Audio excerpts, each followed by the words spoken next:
the way your sparkling earrings lay against your skin so brown. I want to sleep with you in the desert tonight. Hello, my friends. About 2 weeks ago, I got a message on Facebook, and it was, well, it wasn't really Facebook, it was Facebook Messenger or something like that, whatever the thing is called.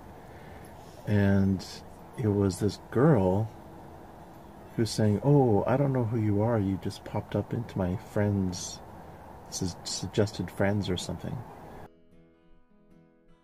And what's interesting is it's actually listed as a friend of Jamie Dimon, D-I-M-O-N, from Enigmatic Nomadics. And I'm like, huh?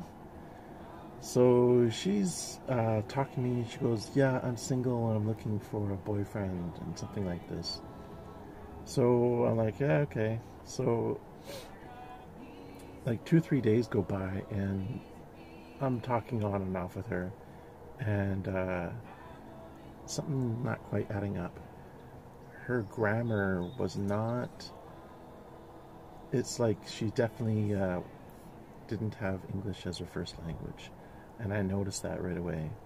And I said, "Are you Eastern European?" No response. So then, I'm spending a little bit of time talking to this girl, probably a couple hours all told together. Well, maybe not that long, but seemingly enough time. And so she's chatting me up and stuff. And then she says, okay, this is her story.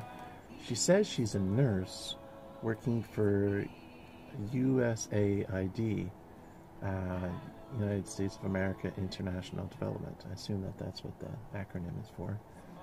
And I'm like, okay. And she says she's in Nigeria and she's going to be there for 3 more weeks. And she's at a camp. I'm like, oh. And then she's originally from Dallas, Texas, and she'll be heading back. And she asked me, like, am I going to come and visit her? I'm like, I've been talking to you for, like, at that time, it wasn't that long. And I'm like, what do you mean I'm going to visit you in Dallas, Texas? I barely know you. Like, I don't know you. Anyways, she's saying how important family is to her, and she mentions some stuff about God, which is, if she knew me, she would know that that's not my interest. And went on and on. And then the next day or something, she goes, "Oh, I'm in this camp and the food is making me sick." And then a couple messages later, she goes, "Oh, my allowance isn't coming there. Some kind of technical glitch." Not her language. And I need to eat, but I can't eat this food. It's making me sick. And I said, "Oh, why don't you just eat some plain white rice or some fruit or something that's not going to bother your digestion?" She goes, "Oh, could you send me some money?" I'm like, okay, here we go. Here's a person who I don't know in Nigeria and asking for money. I barely know her. And I called her on it. I said, "This is beginning to sound like a scam." And no response. So then I said, here's the thing. Send me a picture of yourself making a peace sign. Because she had pictures on her Facebook profile, but I was suspicious. I was suspicious from the beginning, but I was willing to play along. But now that she's asking for money, I'm like, here we go. So I told her, give me a selfie with the peace sign, preferably in front of your camp, and that kind of, it's like a test. I said it was like help me trust you again, because I don't really trust people that ask for money from Nigeria. And so she didn't do that. And then that was the last I heard of her. And that was like two weeks ago. So then I did a little bit of more research, and I Googled her last name, which is Odionye. and it said that something like 3,821 people in Nigeria have that last name, and only 5 have it in the United States. And I was like, so she is Nigerian, and this whole thing was just a ruse to make money. So the kind of silver lining to this whole situation is that it kind of got me thinking about dating again, and thought about it quite a bit. And it was like I moved out and got divorced in 2015, July 2015. But my ex and I lived together for about 6 months before I moved out, because we didn't want to, at least I didn't want to tell my son until he was out of school in the summer. So I didn't want to upset him, and I didn't know how it was going to affect him.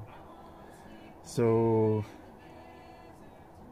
yeah, so it was really like 3.5 years. So, I don't know, am I ready to date again? So that was kind of my thought process. Was like, what am I doing? Am I ready for this? And I looked at Tinder, and I looked at Plenty of Fish and these dating things, and I honestly I just don't know if I can do that kind of stuff. I have my standards that I want to have met, but I also realize that other people have their standards too. And especially when talking about some guy living in his van, that's a red flag to many women, not all. And I'm sure if they got to know the person, I mean, that's what I think should happen before you judge someone living in a van or whatever they're doing. Get to know the person first. Maybe he's not like a weirdo. Maybe he's just doing it for adventure or saving some money or whatever. But it got me to thinking about dating again. And to make a long story short, I've decided I am ready to date again, but I don't want to. Let's not rush it. It's like I'll date if it's the right person, and I just don't want to push myself into it, like with these blind dates and stuff. On Tinder, I don't know if they, or Plenty of Fish, I don't know if they call it a blind date, but the good thing about these dating website things is that you both know kind of what you're looking for. You're both like looking to date, so if you are, then there's no pretense. I remember this one time in high school, there's a big dance coming up, and I asked this girl to the dance. I took everything I had to ask this girl to the dance because I thought she liked me at least a little bit. Apparently I was wrong. So she awkwardly said yes, and then I called her and I told her I would pick her up, and then she goes, no, you don't need to do that. So I said, okay. So then I got to the dance and I saw her and I said hi, and she basically just turned that way, walked away, didn't say a word.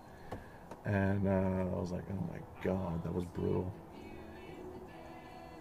And ever since then, I'm kind of like, I prefer to be in a situation where you're both on the same page in terms of what you're looking for. So yeah, I'm ready to date now, and I think it could be a good experience. There's something to be said for dating somebody or having a relationship is a different kind of adventure, really, because when you're intimately close with another person, there's all kinds of interesting nuances that can happen. And yeah, they can be stressful and they can be a pain in the neck, but there's rewards too, and they do bring about a certain spice to life, if I can use that analogy, which you don't get if you're just living your life by yourself. So am I open to dating again? yes. But I don't think it's a good idea to force it. Thanks for watching, and be well, my friends. Already standing on the ground.